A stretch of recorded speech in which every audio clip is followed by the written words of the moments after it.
Hello, KTUവിൻ്റെ BTech 2024 scheme rules and regulation വിവരിക്കുന്ന ഈ വീഡിയോ പരമ്പരയിലേക്ക് എല്ലാവർക്കും സ്വാഗതം.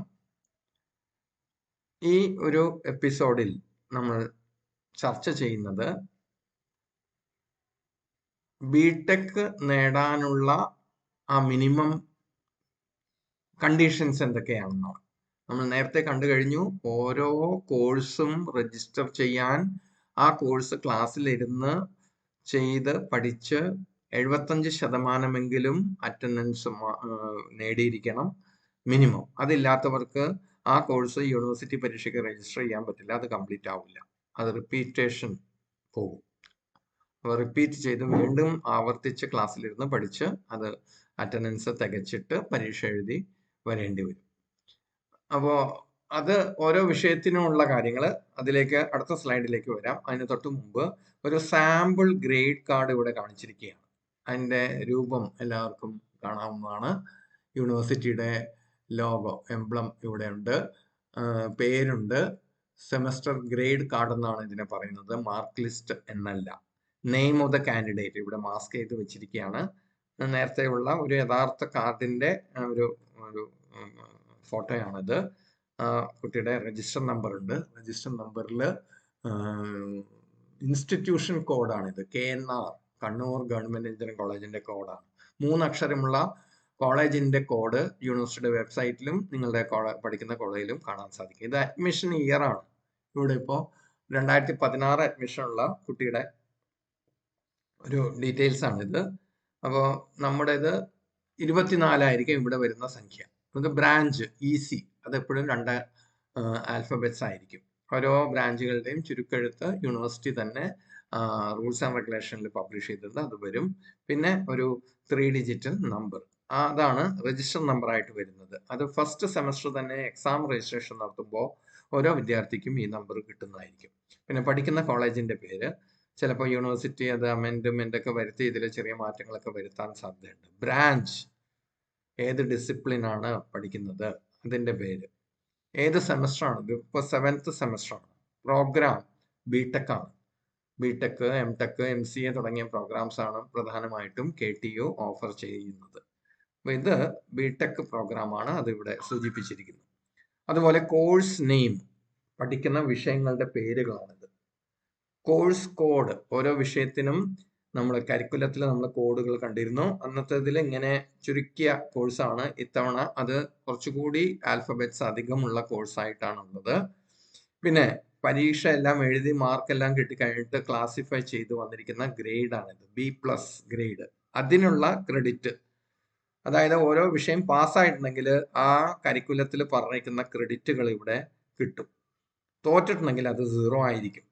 തോറ്റു കഴിഞ്ഞാൽ പിന്നെ എഴുതി പാസ്സായി വരുമ്പോൾ ആ ഒരു മന്ത് ആൻഡ് ഇയർ അവിടെ കാണിക്കും.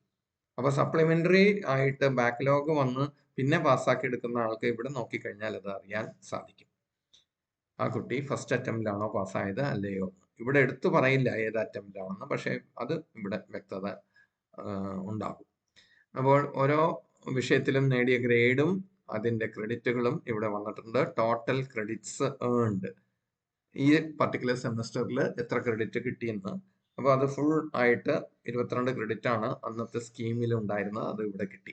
ഇപ്പോഴാണെങ്കിൽ 7th സെമസ്റ്ററിൽ 17 ക്രെഡിറ്റ് ആണ് ഉള്ളത്, കുറച്ചിട്ടുണ്ട്, അത് കിട്ടി. ആ കുട്ടിക്ക് ഈ മാർക്കുകളുടെയൊക്കെ അടിസ്ഥാനത്തിൽ കിട്ടിയിരിക്കുന്ന പോയിന്റ് ആവറേജ് ആണിത്, സെമസ്റ്റർ ഗ്രേഡ് പോയിന്റ് ആവറേജ്. ഇതുപോലെ ആയിരിക്കും അത് സ്പെസിഫൈ ചെയ്യുക. CGPA എന്നുള്ള ഒരു കോളം കൂടി ഇപ്പോൾ ചേർത്തിട്ടുണ്ടാവാം, അതും നമുക്ക് കാണാൻ സാധിക്കും. കൺട്രോളർ ഓഫ് എക്സാമിനേഷന്റെ സിഗ്നേച്ചറും അവിടെ കാണും. ഒരു ബിടെക് കോഴ്സ് നമുക്കറിയാം 4 വർഷക്കാലം ആണ് പഠിക്കേണ്ടത് നമ്മൾ. അത് 6 വർഷം വരെ നീണ്ടുപോകാമെന്നാണ് റൂൾസ് ആൻഡ് റെഗുലേഷനിൽ പറയുന്നത്. അപ്പോൾ 6 വർഷത്തിനുള്ളിൽ അതിന്റെ കോഴ്സ് റിക്വയർമെന്റ്സ് കംപ്ലീറ്റ് ചെയ്തിരിക്കണം. എന്തെങ്കിലും കാരണവശാൽ ഏതെങ്കിലും സെമസ്റ്ററിലേക്ക് പ്രൊമോഷൻ കിട്ടാതെ പോവുകയോ അല്ലെങ്കിൽ ഡിസ്കണ്ടിന്യൂ ചെയ്യേണ്ടി വരികയോ ഉണ്ടെങ്കിൽ അതിനെക്കുറിച്ച് അടുത്ത ഒരു ഇതിൽ പറയാം, ബ്രേക്ക് ഓഫ് സ്റ്റഡി എന്നുള്ളതിൽ.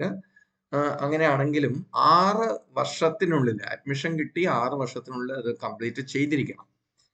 4 വർഷമാണ് നോർമലി വേണ്ടത്. പക്ഷെ എന്തെങ്കിലുമൊക്കെ നമ്മൾ പ്രതീക്ഷിക്കാത്ത കാരണങ്ങൾ കൊണ്ട് ഡിസ്കണ്ടിന്യൂ ചെയ്യേണ്ടി വരികയാണെങ്കിൽ അത് 2 വർഷങ്ങൾ കൂടി അവിടെ വിദ്യാർത്ഥിക്ക് എടുക്കാമെന്നാണ് പറയുന്നത്. ടോട്ടൽ ക്രെഡിറ്റ് നമ്മൾ നേടേണ്ടത് 167 പഠിച്ച് പ്രാക്ടിക്കലൊക്കെ ചെയ്ത് പ്രോജക്റ്റ് ഒക്കെ ചെയ്ത് കിട്ടുന്നത് പ്ലസ് ആക്ടിവിറ്റി പോയിന്റ് ചെയ്യുന്നതിലൂടെ കിട്ടുന്നത്. അതിനെക്കുറിച്ച് കഴിഞ്ഞ വീഡിയോയിൽ പറഞ്ഞിരുന്നു. ടോട്ടൽ 120 ആക്ടിവിറ്റി പോയിന്റ്സ്, അത് 4 ഗ്രൂപ്പുകളിലായിട്ട് 40 വീതം നേടി കഴിയുമ്പോഴാണ് ഓരോ ക്രെഡിറ്റ് വീതം 3 ക്രെഡിറ്റ് ഇവിടെ വരുന്നത്. അങ്ങനെ 170 ക്രെഡിറ്റ്സ് ഇവിടെ ഏൺ ചെയ്യണം. അതുപോലെ CGPA മിനിമം ആണ് ഈ പറയുന്നത്. ഒരുമാതിരി പഠിക്കുന്നവർക്കൊക്കെ 6 അതിൽ കൂടുതലോ CGPA ഉണ്ടാകുന്നതാണ്. നന്നായി പഠിക്കുന്നവർക്ക് 9.9, 9.8, 9 മേലെ 9.5 മേലെ ഉണ്ടാവുകയും ചെയ്യും. അപ്പോൾ എല്ലാ വിഷയങ്ങളും നന്നായി പഠിച്ച് നല്ല മാർക്കൊക്കെ വാങ്ങി നല്ല CGPA ഉറപ്പുവരുത്തണം. പക്ഷെ മിനിമം 5-ൽ താഴെ പോയി കഴിഞ്ഞാൽ ബിടെക് കിട്ടത്തില്ല. അങ്ങനെ 5-ൽ താഴെ പോകുന്നവർക്ക് ഈ ഒരു സ്കീമില് ഒരു പ്രത്യേക സാധ്യത കൂടി യൂണിവേഴ്സിറ്റി ഓഫർ ചെയ്തിട്ടുണ്ട്. ഒരു ലിമിറ്റഡ് നമ്പർ ഓഫ് വിഷയങ്ങളിൽ അവർക്ക് വേണമെങ്കിൽ ഇംപ്രൂവ്മെന്റ് ചെയ്തിട്ട് ക്രെഡിറ്റ് വർദ്ധിപ്പിക്കാൻ, CGPA വർദ്ധിപ്പിക്കാൻ, അത് 5-ലെത്തിക്കാനെങ്കിലും ഉള്ള അവസരം കൊടുത്തിട്ടുണ്ട്. പക്ഷെ അത് ലിമിറ്റഡ് ആണ്. എത്ര വിഷയവും വീണ്ടും എഴുതാനൊന്നും സാധിക്കില്ല. ഓരോ തവണ കൂടി ഇംപ്രൂവ്മെന്റ് എഴുതി അത് മെച്ചപ്പെടുത്തിയെടുക്കാൻ അതുവഴി ബിടെക്കിന്റെ റിക്വയർമെന്റ് കംപ്ലീറ്റ് ചെയ്യാം. പക്ഷെ എന്താ തന്നെയാണെങ്കിലും 5-ൽ കുറയാതെ CGPA നേടിയാൽ മാത്രമേ ബിടെക് അവാർഡ് ചെയ്യുകയുള്ളൂ. അതുപോലെ ഡിസിപ്ലിനറി ആക്ഷൻ ഉണ്ടായിരിക്കരുത്. വിദ്യാർത്ഥിയുടെ പേരിൽ അച്ചടക്കരാഹിത്യ നടപടി ഉണ്ടാവരുത്. ഈ കാര്യങ്ങളൊക്കെ പാലിച്ചു കഴിഞ്ഞാൽ മാത്രമേ ബിടെക് കിട്ടുകയുള്ളൂ. അതുപോലെ എല്ലാ ഫീസുകളും, പരീക്ഷാ ഫീസുകളും ട്യൂഷൻ ഫീസും അടച്ചിരിക്കണം. ഡ്യൂസ് ഉണ്ടാവരുത്. നോ ഡ്യൂസ് ക്ലിയറൻസ് വാങ്ങിയിരിക്കണം. ഇതൊക്കെ അത്യാവശ്യമായിട്ട് പാലിക്കേണ്ട നിയമങ്ങളാണ് അവിടെ. പിന്നെ ഈ ഒരു 2024 സ്കീമിലുള്ള ഒരു സവിശേഷതയാണ് പഠിക്കുമ്പോൾ തന്നെ ഒരു ബ്രേക്ക് എടുക്കാനുള്ള അവസരം കൊടുത്തിട്ടുണ്ട്. അത് പല കാരണങ്ങൾക്ക് കൂടിയാവാം. എന്തൊക്കെയാണെന്ന് നോക്കാം. മാക്സിമം എടുക്കാൻ സാധിക്കുന്നത് ഒറ്റത്തവണ 1 വർഷത്തെ ബ്രേക്കാണ്. 4 വർഷം കൊണ്ട് പഠിക്കേണ്ട ആ കോഴ്സിന് അന്നേരം ആ 1 വർഷം അവിടെ നീട്ടിത്തരും. 4 വർഷം എന്നുള്ളത് ബ്രേക്ക് നമ്മൾ ഒഫീഷ്യലായിട്ട് അനുമതികളെല്ലാം വാങ്ങിയിട്ട് എടുക്കുകയാണെങ്കിൽ അത് നീണ്ടു കിട്ടും. അത് ഒരു കണ്ടീഷൻ പറയുന്നത് ഇതാണ്: മെഡിക്കൽ സീരിയസ് ആയിട്ടുള്ള അസുഖങ്ങൾ വരികയും പ്രൊലോങ്ഡ് ഹോസ്പിറ്റലൈസേഷൻ വരികയും ചെയ്യുകയാണെങ്കിൽ ചിലപ്പോൾ ആക്സിഡന്റ് ഒക്കെ സംഭവിച്ചിട്ട് അതും വരാം. അങ്ങനെ വരുന്ന കാര്യത്തിൽ അത് കോളേജുകളിൽ അറിയിക്കുക, അതിന് ബന്ധപ്പെട്ട മെഡിക്കൽ സർട്ടിഫിക്കറ്റും ഒക്കെ ഹാജരാക്കണം. അങ്ങനെയൊക്കെ ചെയ്ത് റിക്വസ്റ്റ് ചെയ്യണം. നമ്മൾ ബ്രേക്ക് എടുക്കാൻ ഉദ്ദേശിക്കുന്നുണ്ടെങ്കിൽ അതിന് റിക്വസ്റ്റ് ചെയ്യണം. അല്ലെങ്കിൽ ചിലപ്പോൾ നേരത്തെ ഞാൻ ആദ്യത്തെ വീഡിയോയിൽ പറഞ്ഞ പോലെ കണ്ടനേഷൻ എന്ന ഒരു വിഭാഗത്തിലേക്കായിരിക്കും അത് പരിഗണിക്കപ്പെടുക. അപ്പോൾ ഏത് വേണമെന്ന് വിദ്യാർത്ഥി തീരുമാനിക്കുക. വിദ്യാർത്ഥിക്ക് തോന്നുകയാണ് ഈ സെമസ്റ്റർ അല്ലെങ്കിൽ ഈ ഒരു വർഷം, ഒരു സെമസ്റ്ററായിട്ട് ബ്രേക്ക് എടുക്കാൻ അത്ര സാധ്യത കുറവാണ്. കാരണം പിന്നെ അടുത്ത സെമസ്റ്റർ എന്തായാലും വെറുതെ നിൽക്കേണ്ടി വരും. അപ്പോൾ വർഷത്തിന്റെ കണക്കിലാണ് ബ്രേക്ക് കിട്ടുക.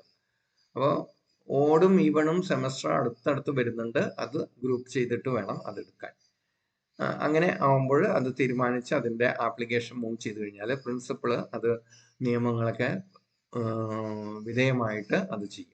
പിന്നെ ഉള്ള ഒരു പ്രത്യേകതയാണ്, എന്തെങ്കിലുമൊക്കെ സ്റ്റാർട്ടപ്പ് പ്രോജക്റ്റുകൾ ചെയ്യുന്നു, അത് ചെയ്യുന്നത് മൂലം റെഗുലർ ആയിട്ടുള്ള പഠനം തുടരാൻ സാധിക്കാതെ വരുന്നുണ്ടെങ്കിൽ 4-ാം സെമസ്റ്റർ കഴിഞ്ഞിട്ട്, അല്ലാതെ ഫസ്റ്റ് ഇയർ ചെന്നിട്ടേ ഇത് എടുക്കാൻ പറ്റില്ല. ഈ ഒരു കണ്ടീഷൻ 4-ാം സെമസ്റ്റർ യൂണിവേഴ്സിറ്റി പരീക്ഷ എഴുതിയതിനു ശേഷം സ്റ്റാർട്ടപ്പ് ചെയ്യാൻ ആദ്യമേ കുട്ടി പ്ലാൻ ചെയ്തിട്ടുണ്ടായിരിക്കും. അപ്പോൾ 4th സെമസ്റ്ററിന്റെ പരീക്ഷകളെല്ലാം കഴിയുമ്പോൾ അതിനുവേണ്ടി അപ്ലൈ ചെയ്യുക.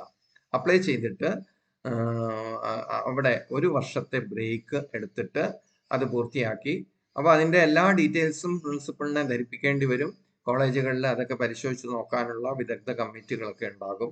ഫാക്കൽറ്റിയൊക്കെ അടങ്ങിയ വിദഗ്ധരുടെ കമ്മിറ്റി അതിന് അനുവാദം നൽകുകയാണെങ്കിൽ ബ്രേക്ക് എടുത്ത് ആ 1 വർഷം അത് കാര്യങ്ങളൊക്കെ ചെയ്തിട്ട് തിരിച്ചു വരാം. പിന്നെ പഠനം എല്ലാം കംപ്ലീറ്റ് ചെയ്യുമ്പോൾ ആ തുടങ്ങി വെച്ച പ്രോജക്റ്റ് കുട്ടിക്ക് ചെയ്യാനും സാധിക്കും. നേരത്തെ കരിക്കുലം എക്സ്പ്ലെയിൻ ചെയ്ത ആ വീഡിയോയിൽ പറഞ്ഞിട്ടുള്ള കാര്യങ്ങളാണിത്. ഈ ഒരു സ്കീം തന്നെ സ്റ്റുഡൻറ് സെൻട്രിക് ആയിട്ടുള്ള പഠനമാണ് ഇവിടെ ഉദ്ദേശിക്കുന്നത്. പ്രൊജക്ട് ബേസ്ഡ് ലേണിംഗ് എന്ന് പറയുന്ന ഒരു പുതിയ സമ്പ്രദായം ഇവിടെ 3, 4, 5, 6 S8 അല്ല, അത് S6 സെമസ്റ്ററുകളിൽ അവിടെ നടപ്പായിട്ടുണ്ട്. ഇതൊരു മിസ്റ്റേക്ക് ആണ്, S8 അല്ല S6 ആണ്. അതുപോലെ യൂണിവേഴ്സിറ്റി തന്നെ പറഞ്ഞു വെച്ചിരിക്കുന്ന ഒരു ഘടനയാണിത്. ഫസ്റ്റ് ഇയർ തന്നെ അഡ്മിഷന് വേണ്ടി കോളേജുകളിൽ ചേരുമ്പോൾ ഓരോ ക്ലാസ്സിലും നിങ്ങളെ ചിലപ്പോൾ ചില കോളേജുകളിൽ ഒന്നിലധികം ഡിവിഷൻ തന്നെ ഉണ്ടാകും. അതുകൊണ്ടാണ് അങ്ങനെ പറയുന്നത്. ഓരോ ക്ലാസ്സിനും ആ ക്ലാസ്സിലെ എല്ലാ വിദ്യാർത്ഥികളെയും സൂപ്പർവൈസ് ചെയ്തുകൊണ്ട് ഒരു സീനിയർ ഫാക്കൽറ്റി അഡ്വൈസർ വേണം. അത് സീനിയർ ആയിട്ടുള്ള ഒരു അധ്യാപകനായിരിക്കും. ആ അധ്യാപകന്റെ കീഴിൽ 2 ഫാക്കൽറ്റി അഡ്വൈസേഴ്സ്. സാധാരണ ഒരു ക്ലാസിന്റെ സ്ട്രെങ്ത് 60 ആണ്. 60 പ്ലസ് വരാം, 10% ഫീ വേവർ സ്റ്റുഡൻസും വരാം. അപ്പോൾ 30 33 വിദ്യാർത്ഥികൾ അടങ്ങിയിട്ടുള്ള ഒരു ഗ്രൂപ്പ് ആ ക്ലാസ്സിലേത് ആദ്യ പകുതി ആയിരിക്കും. അത് ഫസ്റ്റ് ഫാക്കൽറ്റി അഡ്വൈസറുടെ കീഴിലായിരിക്കും അവർ വരിക. അപ്പോൾ അവരുടെ കാര്യങ്ങളൊക്കെ ആ ഫാക്കൽറ്റി അഡ്വൈസർ ആയിരിക്കും നോക്കുക. ബാക്കി വരുന്ന ആ ക്ലാസ്സിലെ കുട്ടികൾ സെക്കൻഡ് ഫാക്കൽറ്റി അഡ്വൈസറുടെ കീഴിലും വരും. അപ്പോൾ ഇതൊക്കെ വെച്ചിട്ട് അവിടെ ഓരോ സെമസ്റ്ററിലും 2 ക്ലാസ് കമ്മിറ്റി മീറ്റിങ്ങുകൾ നടക്കും. അതിൽ ഫാക്കൽറ്റി അഡ്വൈസർ ആണ് അത് ഓർഗനൈസ് ചെയ്യുക. സീനിയർ ഫാക്കൽറ്റി അഡ്വൈസർ എപ്പോഴും സൂപ്പർവൈസ് ചെയ്തിട്ടുണ്ടാകും. അവരുടെയൊക്കെ ഈ പേര് പറയുന്ന പോലെ തന്നെ അവര് യഥാർത്ഥ അഡ്വൈസർ അല്ലെങ്കിൽ ഈവൺ മെന്റർ ആയിട്ട്, അതുകൂടാതെ സ്പെഷ്യൽ മെന്ററിങ് ആയിട്ടുള്ള വേറെ സമ്പ്രദായവും ഉണ്ട്. അത് ഓരോ കുട്ടികളെയും വ്യത്യസ്തമായിട്ട് ഓരോ ഫാക്കൽറ്റിയുടെ കീഴിൽ മെന്ററിങ്ങിന് വേണ്ടി മാപ്പ് ചെയ്ത് അതിനു വേണ്ടി അയക്കുന്നതായിരിക്കും. അപ്പോൾ അവരുടെ ബുദ്ധിമുട്ടുകളോ അല്ലെങ്കിൽ പഠനമോ പാഠ്യേതരമായിട്ടുള്ള പ്രയാസങ്ങളൊക്കെ ആ അധ്യാപകരോട് അവർക്ക് ചർച്ച ചെയ്ത് അത് ദൂരീകരിക്കാനുള്ള സാഹചര്യങ്ങൾ അവിടെ ഉണ്ടാക്കാം. അതുണ്ട്, അത് പറയുന്നുണ്ട്. അപ്പോൾ ഈ ക്ലാസ് കമ്മിറ്റി അല്ലെങ്കിൽ കോഴ്സ് കമ്മിറ്റി, ഇങ്ങനെ 2 തരം മീറ്റിങ്ങുകളുണ്ട്. അതിൽ ഫാക്കൽറ്റി അഡ്വൈസർ, HOD, പിന്നെ പഠിപ്പിക്കുന്ന എല്ലാ അധ്യാപകരും, അതുപോലെ വിദ്യാർത്ഥികൾ എല്ലാവരും ഉണ്ടാവില്ല. റെപ്രസെന്റേറ്റീവ് ആയിട്ട് ഒരു നിശ്ചിത എണ്ണം വിദ്യാർത്ഥികളും ആ മീറ്റിങ്ങുകളിൽ ഉണ്ടാകും. അത് സെമസ്റ്റർ തുടങ്ങുമ്പോൾ തുടക്കത്തിൽ തന്നെ ആദ്യത്തെ 2-3 ആഴ്ച കഴിയുമ്പോൾ ആദ്യത്തെ മീറ്റിംഗ് അവിടെ എങ്ങനെയൊക്കെയാണ് ഈ സെമസ്റ്ററിലെ കാര്യങ്ങൾ പ്രോഗ്രസ് ചെയ്യുക എന്നുള്ളത് വിശദമാക്കി ചർച്ച ചെയ്യുന്നതായിരിക്കും. അതുപോലെ സെമസ്റ്റർ അവസാനിക്കുന്നതിന് മുമ്പ് 1 മാസം മുമ്പെങ്കിലും 2ാമത്തെ മീറ്റിംഗ് നടക്കുന്നതായിരിക്കും. 3ാമതൊരു ക്ലാസ് കമ്മിറ്റി മീറ്റിംഗ് ഉണ്ട്. അത് എല്ലാ ഇന്റേണൽ പരീക്ഷകളും തീർന്നു കഴിയുമ്പോൾ മാർക്കുകൾ ഫൈനലൈസ് ചെയ്ത് അപ്ലോഡ് ചെയ്യുന്നതിന് തൊട്ട് മുമ്പായിട്ട്. അതിൽ പക്ഷെ സ്റ്റുഡന്റ് മെമ്പേഴ്സ് ഉണ്ടാകുന്നതല്ല.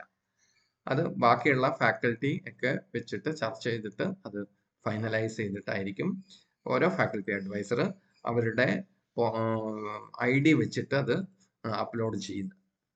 ഇനി ഓരോ വിഷയവും പാസ്സാവാൻ നമ്മൾ കണ്ടിരുന്നു. Internal assessment, continuous internal evaluation mark 40 ആണ് പൊതുവെ വരുന്നത്. ചില വിഷയങ്ങൾക്ക് അത് 50 ഉണ്ട്. അപ്പോൾ ആ പെർസെൻറ്റേജ് വെച്ച് അത് കൺവേർട്ട് ചെയ്ത് നോക്കിയാൽ മതി. കണ്ടിന്യൂസ് ഇന്റേണൽ ഇവാലുവേഷൻ മാർക്ക് 26 നേടിയാൽ യൂണിവേഴ്സിറ്റി പരീക്ഷയുടെ എൻഡ് സെമസ്റ്റർ എക്സാമിനേഷൻ 60-ലാണ്. അതിന് 40% മാൻഡേറ്ററി ആണ്. അപ്പൊ മിനിമം അവിടെ 24 മാർക്ക് 60-ല് നേടേണ്ടതുണ്ട്. ഈ 24-ഉം ഇന്റേണൽ മാർക്കിന്റെ 26-ഉം കൂടി കൂട്ടിയാൽ ടോട്ടലിന്റെ 50%, അതായത് 50 മാർക്ക് കിട്ടണം. അതാണ് ഇവിടെ കാണിച്ചിരിക്കുന്നത്. അപ്പൊ 26 മാർക്ക് സെഷണൽ മാർക്കും 24 യൂണിവേഴ്സിറ്റി പരീക്ഷയുടെ മാർക്കും നേടിയാൽ ഓരോ വിഷയവും ഓരോ കോഴ്സും പാസ്സാവാൻ സാധിക്കും. അതല്ലെങ്കിൽ ഒരു കണ്ടീഷൻ കൂടിയുണ്ട്. ഇന്റേണൽ മാർക്ക് കുറഞ്ഞു പോയെങ്കിൽ എക്സ്റ്റേണൽ മാർക്കിൽ ആ കുറവ് നികത്തിയെടുത്ത്, ഉദാഹരണത്തിന് ഇന്റേണൽ മാർക്ക് 20 ഉള്ളൂ, 26 കിട്ടിയില്ല 40-ല്, അപ്പോൾ 6 മാർക്ക് ഇവിടെ കൂടുതൽ വാങ്ങി 30 മാർക്ക് വാങ്ങിയാലേ, അതായത് 60-ൽ 30 മാർക്ക് വാങ്ങിയാലേ ആ കുട്ടി അവിടെ ആ വിഷയം പാസ്സാവുകയുള്ളൂ. ടോട്ടൽ മാർക്ക് 50, 100-ൽ 50% നേടിയേ പറ്റൂ. ഇങ്ങനെയാണ് പാസ്സാവാൻ പറയുന്നത്. അതുപോലെ ചില വിഷയങ്ങൾക്ക് യൂണിവേഴ്സിറ്റി എക്സാമിനേഷൻ ഇല്ല, ഇന്റേണൽ മാത്രമേ ഉള്ളൂ.